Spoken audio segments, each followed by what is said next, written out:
ಎಲ್ರಿಗೂ ನಮಸ್ಕಾರ. Welcome back to my channel. ನಾನು ಪೂಜಾ. ಇವತ್ತಿನ ವಿಡಿಯೋದಲ್ಲಿ ಒಂದು ರ್ಯಾಂಡಮ್ ವ್ಲಾಗ್ನ ಶೇರ್ ಮಾಡ್ತಾ ಇದ್ದೀನಿ.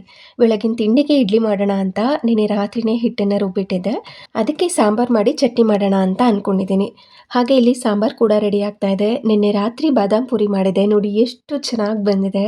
ಫುಲ್ ಜ್ಯೂಸಿಯಾಗಿತ್ತು, ಕ್ರಿಸ್ಪಿಯಾಗಿ ಕೂಡ ಇರುತ್ತೆ, ಸಾಫ್ಟಾಗಿ ಕೂಡ ಇರುತ್ತೆ. ಹಾಗೆ ಮೇಲ್ಗಡೆ ಎಷ್ಟು ಶೈನಿಂಗ್ ಆಗಿದೆ ನೋಡ್ತಿರ್ಬೋದು. ನನಗಂತೂ ತುಂಬ ಇಷ್ಟ ಬಾದಾಮ್ ಪೂರಿ, ಚಿರೋಟಿ ಈ ಥರದ್ದೆಲ್ಲ. ಇವಾಗ ಎಷ್ಟೇ ಫ್ಯಾನ್ಸಿ ಆಗಿರುವಂಥ ಸ್ವೀಟ್ಸ್ ಬಂದ್ರೂ ಅವಾಗಿನ ಕಾಲದಲ್ಲಿ ಮಾಡ್ತಿದ್ದಂಥ ಸ್ವೀಟ್ಸೇನೆ ಸಕ್ಕ ಟೇಸ್ಟಿಯಾಗಿರುತ್ತೆ. ಹಾಗೆ ಮಾಡ್ಕೊಳ್ಳೋದು ಕೂಡ ತುಂಬಾ ಸಿಂಪಲ್ ಆಗೇ ಇರುತ್ತೆ. ಇವಾಗಿನ ವೆದರ್ಗೆ ಇಡ್ಲಿ ಹಿಟ್ಟಾಗಿರ್ಬೋದು, ದೋಸೆ ಹಿಟ್ಟಾಗಿರ್ಬೋದು ಬೇಗನೆ ರುಬ್ಬಿಟ್ಟಿರಬೇಕು. ಇಲ್ಲ ಅಂತಂದರೆ ಅದು ಫರ್ಮೆಂಟೇಷನ್ ನೀಟಾಗಿ ಆಗಿರೋದೇ ಇಲ್ಲ. ಇವಾಗ ನೋಡ್ತಿರ್ಬೋದು ಇಡ್ಲಿಗೆ ರುಬ್ಬಿಟ್ಟಿದೆ, ಆದರೂ ಕೂಡ ಪ್ರಾಪರಾಗಿ ಫರ್ಮೆಂಟೇಷನ್ ಆಗಿಲ್ಲ. ಫರ್ಮೆಂಟ್ ಆಗಿಲ್ಲ ಅಂತಂದರೆ ಇಡ್ಲಿ ಸಾಫ್ಟಾಗಂತೂ ಬರಲ್ಲ, ಕಲ್ ಥರ ಆಗಿಬಿಡುತ್ತೆ. ಸೊ ಇಡ್ಲಿ ಬದಲಾಗಿ ದೋಸೆನೇ ಮಾಡ್ಕೊಳ್ಳೋಣ ಅಂತ ಅಂದ್ಕೊಂಡಿದ್ದೀನಿ. ಇಲ್ಲಿ ಸಾಂಬಾರು ಕೂಡ ಕುದೀತಾ ಇದೆ, ಇನ್ನೊಂದು ಕಡೆ ಚಟ್ನಿಗೂ ಕೂಡ ರೆಡಿ ಮಾಡ್ಕೋತಾ ಇದ್ದೀನಿ. ಇವತ್ತು ಸಿಂಪಲ್ಲಾಗಿ ಕಡಲೆ ಚಟ್ನಿ ಮಾಡ್ತಾ ಇದ್ದೀನಿ, ತುಂಬ ಚೆನ್ನಾಗಿರುತ್ತೆ. ಯಾವುದೇ ಥರ ತೆಂಗಿನಕಾಯಿ ಬಳಸ್ತಾ ಇಲ್ಲ. ಇಲ್ಲಿ ಬ್ಲೆಂಡರ್ ಆಗಿರೋದ್ರಿಂದ ಮೊದಲು ಕಡಲೆನ ಹಾಕಿ, ಅದಾದಮೇಲೆ ಅದಕ್ಕೆ ಬೆಳ್ಳುಳ್ಳಿ, ಕರಿಬೇವಿನ ಸೊಪ್ಪು, ಕೊತ್ತಂಬರಿ ಸೊಪ್ಪು, ಹಸಿಮೆಣಸಿನ್ಕಾಯಿ, ಪುದೀನ ಸೊಪ್ಪು ಇಷ್ಟನ್ನು ಕೂಡ ಸೇರಿಸಿ, ಬೇಕು ಅಂದರೆ ಹುಣಸೆ ಹಣ್ಣನ್ನು ಹಾಕ್ಕೋಬೋದು. ನಾನು ಚಟ್ನಿ ಮಾಡಿದಾಗ ಹೆಚ್ಚಾಗಿ ಹುಣಸೆ ಹಣ್ಣನ್ನು ಬಳಸಲ್ಲ, ಕೆಲವೊಂದು ಚಟ್ನಿಗಳಿಗೆ ಮಾತ್ರ ಹುಣಸೆ ಹಣ್ಣನ್ನು ಹಾಕ್ತೀನಿ ಅಷ್ಟೇ. ನಂತರ ಅದಕ್ಕೆ ಸ್ವಲ್ಪ ಶುಂಠಿ, ರುಚಿಗೆ ತಕ್ಕಷ್ಟು ಉಪ್ಪು, ಇವಾಗಲೇ ನೀರನ್ನು ಕೂಡ ಸೇರಿಸ್ಕೊಂಡ್ಬಿಡ್ತೀನಿ. ಕಾಯಿ ಚಟ್ನಿ, ಬೇರೆ ಥರ ಚಟ್ನಿ ಎಲ್ಲ ಮಾಡಿದಾಗ ಮೊದಲು ಗ್ರೈಂಡ್ ಮಾಡ್ಕೋತೀನಿ, ವಾಟರ್ನ ಹಾಕ್ತೇನೆ. ಬಟ್ ಈ ಥರ ಪ್ಲೇನ್ ಕಡಲೆ ಚಟ್ನಿ ಮಾಡಿದಾಗ ನೀರನ್ನು ಸೇರಿಸೇನೆ ರುಬ್ಕೋತೀನಿ. ಇಲ್ಲಾಂದರೆ ಏನಾಗ್ಬಿಡುತ್ತೆ ಅಂದರೆ ನಾವು ನೀರನ್ನು ಹಾಕ್ತೇನೆ ರುಬ್ಬಿದ್ರೆ ಅದು ಪೌಡರ್ ಥರ ಆಗಿಬಿಡುತ್ತೆ. ಆಮೇಲೆ ನೀರನ್ನು ಹಾಕಿದರೆ ಒಳ್ಳೆ ಗಂಧದ ಥರ ಬಂದುಬಿಡುತ್ತೆ. ಅದಕ್ಕೆ ಏನು ಮಾಡ್ತೀನಿ, ನೀರನ್ನು ಹಾಕಿನೇ ರುಬ್ಕೋತೀನಿ. ಆವಾಗ ಕನ್ಸಿಸ್ಟೆನ್ಸಿ ತುಂಬ ಚೆನ್ನಾಗಿರುತ್ತೆ. ತೆಳುವಾಗಿ ಮಾಡ್ಕೊಂಡ್ರೂ ತುಂಬ ಚೆನ್ನಾಗಿರುತ್ತೆ, ಗಟ್ಟಿಯಾಗಿದ್ರೂ ಕೂಡ ತುಂಬಾ ಚೆನ್ನಾಗಿರುತ್ತೆ.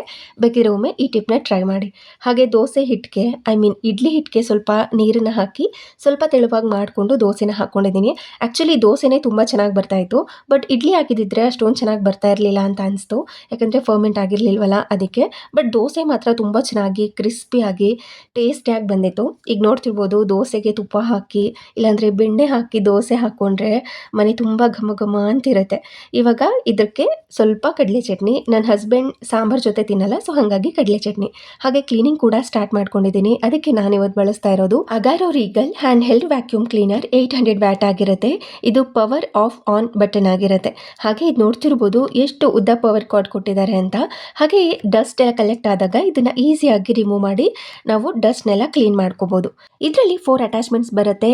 ಒಂದು ಕನೆಕ್ಟಿಂಗ್ ಟೂಲ್, ಇನ್ನೊಂದು ಮಲ್ಟಿಪರ್ಪಸ್ ಬ್ರಷ್, ಇನ್ನೊಂದು ನೋಡ್ತಿರ್ಬೋದು ಇದು ಕ್ರೆವಿಸ್ ನಾಜಲ್. ಹಾಗೆ ಎಕ್ಸ್ಟ್ರಾ ಏನಾದರೂ ಬೇಕು ಅಂತಂದರೆ ಹೋಸ್ ಪೈಪ್ ಎಕ್ಸ್ಟೆನ್ಷನ್ನ ಕೊಟ್ಟಿರ್ತಾರೆ. ಇದನ್ನು ಸ್ವಲ್ಪ ಹೈಟಾಗಿ ಏನಾದರೂ ಇದ್ರೆ ಅದನ್ನು ಕ್ಲೀನ್ ಮಾಡ್ಕೊಳ್ಳೋದಕ್ಕೆ ಹೆಲ್ಪ್ ಆಗುತ್ತೆ. ಇವಾಗ ಸ್ವಿಚ್ ಆನ್ ಮಾಡ್ಕೋತಾ ಇದ್ದೀನಿ. ಈ ಮೇನ್ ಯೂನಿಟ್ಗೆ ಈ ಕನೆಕ್ಟಿಂಗ್ ಟೂಲ್ನ ಹಾಕಿ ಅದಕ್ಕೆ ಈ ಕ್ರೆವಿಸ್ ನಾಜಲ್ ಏನಿದೆ ಅದನ್ನು ಫಿಕ್ಸ್ ಮಾಡ್ಕೋತಾ ಇದ್ದೀನಿ. ಈ ಥರ ಕಿಟಕಿ ಸುತ್ತಲೂ ಆಗಿರ್ಬೋದು, ಮತ್ತು ಎಲ್ಲೆಲ್ಲಿ ಕೈ ಹೋಗೋದಿಲ್ಲ ಅಲ್ಲೆಲ್ಲ ಈ ಥರ ಕ್ರೆವಿಸ್ ನಾಜಲ್ನ ಯೂಸ್ ಮಾಡಿಕೊಂಡು ಕ್ಲೀನ್ ಮಾಡ್ಕೋಬೋದು.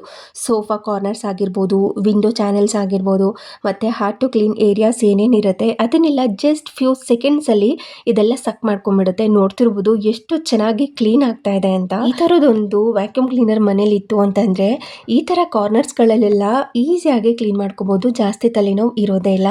ಕಿಟಕಿ ಮೇಲ್ಗಡೆ ಎಲ್ಲ ಕ್ಲೀನ್ ಮಾಡ್ಕೊಳ್ಳೋದಕ್ಕೆ ಅಂತ ಈ ಎಕ್ಸ್ಟೆನ್ಷನ್ ಪೈಪ್ ಏನಿತ್ತು ಅದನ್ನು ಫಿಕ್ಸ್ ಮಾಡಿಕೊಂಡು ಕ್ಲೀನ್ ಮಾಡ್ಕೋತಾ ಇದ್ದೀನಿ. ತುಂಬ ಈಸಿ ಅಂತ ಅನಿಸ್ತಾ ಇದೆ. ನೋಡ್ತಿರ್ಬೋದು ಎಷ್ಟು ಈಸಿ ಅಂತ. ಈ ಹೋಸ್ ಪೈಪ್ ಎಕ್ಸ್ಟೆನ್ಷನ್ ಏನಿದೆ ಇದು ಎಕ್ಸ್ಟ್ರಾ ರೀಚ್ಗೋಸ್ಕರ ಕೊಟ್ಟಿರುವಂಥದ್ದು. ಹಾಗೆ ಈಸಿಯಾಗಿ ಇಟ್ಕೊಂಡು ನಾವು ಕಂಫರ್ಟಬಲ್ ಆಗಿ ಕ್ಲೀನ್ ಮಾಡ್ಬೋದು.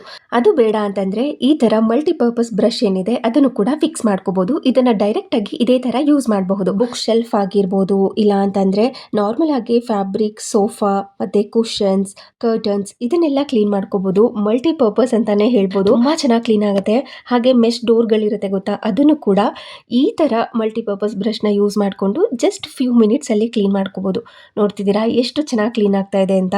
ಸ್ವಲ್ಪ ಹೈಟಲ್ಲಿ ಇರೋದನ್ನೆಲ್ಲ ಕ್ಲೀನ್ ಮಾಡ್ಕೋಬೇಕು ಅಂತಂದರೆ ಈ ಕನೆಕ್ಟಿಂಗ್ ಟ್ಯೂಬ್ಗೆ ಈ ಎಕ್ಸ್ಟೆನ್ಷನ್ ಫಿಕ್ಸ್ ಮಾಡಿಕೊಂಡು ಅದಕ್ಕೆ ಈ ಮಲ್ಟಿಪರ್ಪಸ್ ಬ್ರಷ್ ಆಗಿರ್ಬೋದು, ಹಾಗೆ ಈ ಕ್ರೆವಿಸ್ ನಾಜಲ್ ಏನಿದೆ ಅದನ್ನೆಲ್ಲ ಫಿಕ್ಸ್ ಮಾಡಿಕೊಂಡು ನಾವು ಕ್ಲೀನ್ ಮಾಡಬಹುದು. ಯೂಶುವಲ್ ಆಗಿ ನಾವು ಏನು ಮಾಡ್ತೀವಿ, ನಾರ್ಮಲ್ ಆಗಿ ಈ ಥರ ಬೆಡ್ ಸ್ಪ್ರೆಡ್ ಏನಾದರೂ ಇದ್ದರೆ ಮತ್ತು ಸೋಫಾ ಕವರ್ ಏನಾದರೂ ಇದ್ದರೆ ಅದನ್ನು ತೆಗೆದು ಚೇಂಜ್ ಮಾಡಿಬಿಟ್ಟಿರ್ತೀವಿ.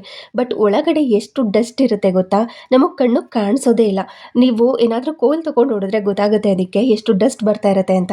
ಅದನ್ನೆಲ್ಲ ಈ ಥರ ಮಲ್ಟಿಪರ್ಪಸ್ ಬ್ರಷ್ನ ಯೂಸ್ ಮಾಡಿಕೊಂಡು ಕ್ಲೀನ್ ಮಾಡ್ಕೋಬೋದು. ಆ ಡಸ್ಟ್ ಎಲ್ಲ ಕ್ಲೀನ್ ಆಗುತ್ತೆ. ಇವಾಗ ಇದೇನು ಡಸ್ಟ್ ಎಲ್ಲ ಕಲೆಕ್ಟ್ ಆಗಿರುತ್ತೆ ಅದನ್ನು ಈಸಿಯಾಗಿ ತೆಗಿಬೋದು. ಈ ರೆಡ್ ಕಲರ್ ಬಟನ್ ಇತ್ತಲ್ಲ ಅದನ್ನು ಪ್ರೆಸ್ ಮಾಡಿದ್ರೆ ಓಪನ್ ಆಗುತ್ತೆ. ಡಸ್ಟ್ ಏನು ಇತ್ತು ಅದೆಲ್ಲ ಇದ್ರಲ್ಲಿ ಕಲೆಕ್ಟ್ ಆಗಿರುತ್ತೆ. ಹಾಗೆ ಈ ಫಿಲ್ಟರ್ ಏನಿದೆ ಅದನ್ನು ಒಂದು ಬ್ರಷ್ ಅಥವಾ ಒಂದು ಕಾಟನ್ ಬಟ್ಟೆಯಿಂದ ಒಣಗಿರಬೇಕು, ಆ ಥರ ಕಾಟನ್ ಬಟ್ಟೆಯಿಂದ ನೀಟಾಗಿ ಕ್ಲೀನ್ ಮಾಡ್ಕೋಬೇಕು. ಯಾವುದೇ ಕಾರಣಕ್ಕೂ ವಾಟರಲ್ಲಿ ಇದನ್ನು ವಾಶ್ ಮಾಡಬಾರ್ದು. ಬೇಕಿದ್ರೆ ವ್ಯಾಕ್ಯೂಮ್ ಕ್ಲೀನರ್ನ ಯಾವುದೇ ಥರ ಅಟ್ಯಾಚ್ಮೆಂಟ್ಸ್ ಇಲ್ಲದೇನೂ ಕೂಡ ಯೂಸ್ ಮಾಡಬಹುದು. ಈ ಥರ ಇದ್ರ ಕಂಪ್ಲೀಟ್ ಡೀಟೇಲ್ಸ್ ಮತ್ತು ಲಿಂಕ್ಸ್ನೆಲ್ಲ ಡಿಸ್ಕ್ರಿಪ್ಷನ್ ಬಾಕ್ಸ್ನಲ್ಲಿ ಹಾಕಿರ್ತೀನಿ. ಆಲ್ಮೋಸ್ಟ್ ಕ್ಲೀನಿಂಗ್ ಕೆಲಸ ಎಲ್ಲ ಮುಗೀತು, ಸ್ವಲ್ಪ ಇತ್ತು ಅಷ್ಟೇ. ಇನ್ನು ಸ್ವಲ್ಪ ಶಾಪಿಂಗ್ ಕೂಡ ಹೋಗಬೇಕಾಗಿತ್ತು, ಅಂದರೆ ನಾಳೆ ಪೂಜೆಗೆಲ್ಲ ರೆಡಿ ಮಾಡ್ಕೋಬೇಕು, ಐಟಮ್ಸ್ ಎಲ್ಲ ತರೋದಿತ್ತು. ಆ ಶಾಪಿಂಗ್ ಕೂಡ ಮುಗಿಸ್ಕೊಂಡು ಬಂದು ಇಲ್ಲಿ ಎಣ್ಣೆ ಹಚ್ಚಿಸ್ಕೊತಾ ಇದ್ದೀನಿ. ನಾನಂತೂ ಎಣ್ಣೆ ಹಚ್ಚಿಸ್ಕೊಳ್ದೆ ತಲೆ ಸ್ನಾನ ಮಾಡೋದೇ ಇಲ್ಲ. ಅಟ್ಲೀಸ್ಟ್ ಎಣ್ಣೆ ಹಾಕ್ಕೊಂಡಿಲ್ಲ ಅಂದ್ರೂ ಸ್ನಾನ ಮಾಡೋದು ಒಂದು 5 ನಿಮಿಷ ಅಂತನಾದ್ರೂ ಸ್ವಲ್ಪ ನೆತ್ತಿಗೆ ಎಣ್ಣೆ ಹಚ್ಕೊಂಡೇ ಸ್ನಾನ ಮಾಡೋದು, ಇಲ್ಲಾಂದರೆ ಫುಲ್ ಸ್ಕ್ಯಾಲ್ಪ್ ಎಲ್ಲ ಡ್ರೈ ಆಗಿಬಿಟ್ಟಿರುತ್ತೆ. ಯೂಶಲ್ ಆಗಿ ಡ್ಯಾಂಡ್ರಫ್ ಬರೋದೇ ಅದಕ್ಕೆ. ನಾವು ಯಾವಾಗ ಬರೀ ನೆತ್ತಿಗೆ ನೀರು ಹಾಕ್ತೀವಿ ಆವಾಗ ಡ್ಯಾಂಡ್ರಫ್ ಜಾಸ್ತಿ ಆಗುತ್ತೆ, ಅಂದರೆ ಡ್ರೈನೆಸ್ ಜಾಸ್ತಿ ಆಗುತ್ತಲ್ಲ, ಹಾಗಾಗಿ ಡ್ಯಾಂಡ್ರಫ್ ಜಾಸ್ತಿ ಆಗಿಬಿಡುತ್ತೆ. ಯಾವುದೇ ಕಾರಣಕ್ಕೂ ಎಣ್ಣೆ ಹಾಕ್ಕೊಳ್ದೇ ತಲೆ ಸ್ನಾನ ಮಾಡೋದೇ ಇಲ್ಲ ನಾನು. ಬೇಕಾದ್ರೆ ನೀವು ಕೂಡ ಟ್ರೈ ಮಾಡ್ಬೋದು. ಈ ಟ್ರಿಪ್ನ ಯೂಸ್ ಮಾಡ್ಕೊಳ್ಳಿ. ಡ್ಯಾಂಡ್ರಫ್ ಏನಾದರೂ ಜಾಸ್ತಿ ಆಗ್ತಾ ಇದೆ ಅಂತಂದರೆ ನೀವು ಬೇಕಿದ್ರೆ ಈ ಥರ ಟ್ರೈ ಮಾಡ್ಬೋದು. ಡ್ಯಾಂಡ್ರಫ್ನ ಕಂಪ್ಲೀಟಾಗಿ ತೆಗ್ದಾಕ್ಬಿಡುತ್ತೆ ಅಂತ ಹೇಳಲ್ಲ, ಆದರೆ ಕಂಟ್ರೋಲ್ ಆಗುತ್ತೆ. ಇನ್ನು ಜಾಸ್ತಿ ಆಗ್ತಾ ಇದ್ದರೆ ಅದೆಲ್ಲ ಕಂಟ್ರೋಲ್ ಆಗುತ್ತೆ. ಅದಕ್ಕೋಸ್ಕರ ಈ ಥರ ಮಾಡ್ಕೋತೀನಿ ನಾನು. ಹಾಗೆ ಇಲ್ಲಿ ಸ್ವಲ್ಪ ಡ್ರೈ ಫ್ರೂಟ್ಸ್ನೆಲ್ಲ ರೀಫಿಲ್ ಮಾಡ್ಕೊಳ್ಳೋದಿತ್ತು, ಅದನ್ನೆಲ್ಲ ಇವಾಗ ರೀಫಿಲ್ ಮಾಡ್ಕೋತಾ ಇದ್ದೀನಿ. ಕ್ಲೀನಿಂಗ್ ಕೂಡ ಮುಗೀತಲ್ವಾ. ಇನ್ನು ನಾಳೆಗೆ ಏನೇನು ತಿಂಡಿ ಮಾಡೋದು, ಬ್ರೇಕ್ಫಾಸ್ಟ್ ಮಾಡೋದು, ಮತ್ತು ನಾಳೆ ಭೀಮ್ ಅಮಾವಾಸ್ಯೆ ಬೇರೆ, ಸೊ ಆ ಪೂಜೆಗೆಲ್ಲ ರೆಡಿ ಮಾಡ್ಕೊಳ್ಳೋದಿತ್ತು. ಆ ಕೆಲಸ ಕೂಡ ಇತ್ತು. ಈವ್ನಿಂಗ್ ಅದನ್ನೆಲ್ಲ ರೆಡಿ ಮಾಡ್ಕೊಂಡ್ರೆ ಆಯಿತು ಅಂತ ಮೇಯ್ನಾಗಿ ಮಾಡಬೇಕಾಗಿರುವಂಥ ಕೆಲಸ ಎಲ್ಲ ಮುಗಿಸ್ಕೊಂಡಿದ್ದಾಯಿತು. ಇವಾಗ ಸ್ವಲ್ಪ ಹುಷಾರಿಲ್ಲ, ಸೊ ಹಾಗಾಗಿ ವಾಯ್ಸ್ ಸ್ವಲ್ಪ ಏರುಪೇರು ಆಗ್ತಾ ಇದೆ. ಸ್ವಲ್ಪ ಗಂಟ್ಲು ಕಟ್ಕೊಂಡಿದೆ. ಇವಾಗ ವೆದರ್ ಕೂಡ ಚೇಂಜ್ ಆಗ್ತಾ ಇದೆ ಅಲ್ವಾ, ಸೊ ಹಾಗಾಗಿ ವಾಯ್ಸ್ ಸ್ವಲ್ಪ ಹೋಗ್ಬಿಟ್ಟಿದೆ. ಸ್ವಲ್ಪ ಅಡ್ಜಸ್ಟ್ ಮಾಡ್ಕೊಳ್ಳಿ. ಹಾಗೆ ಇವಾಗೆಲ್ಲ ರೀಫಿಲ್ ಮಾಡಿಕೊಂಡು ನೀಟಾಗಿ ಜೋಡಿಸ್ಕೊಂಡ್ರೆ ಎಲ್ಲ ಕೆಲಸ ಮುಗೀತು ಅಂತ.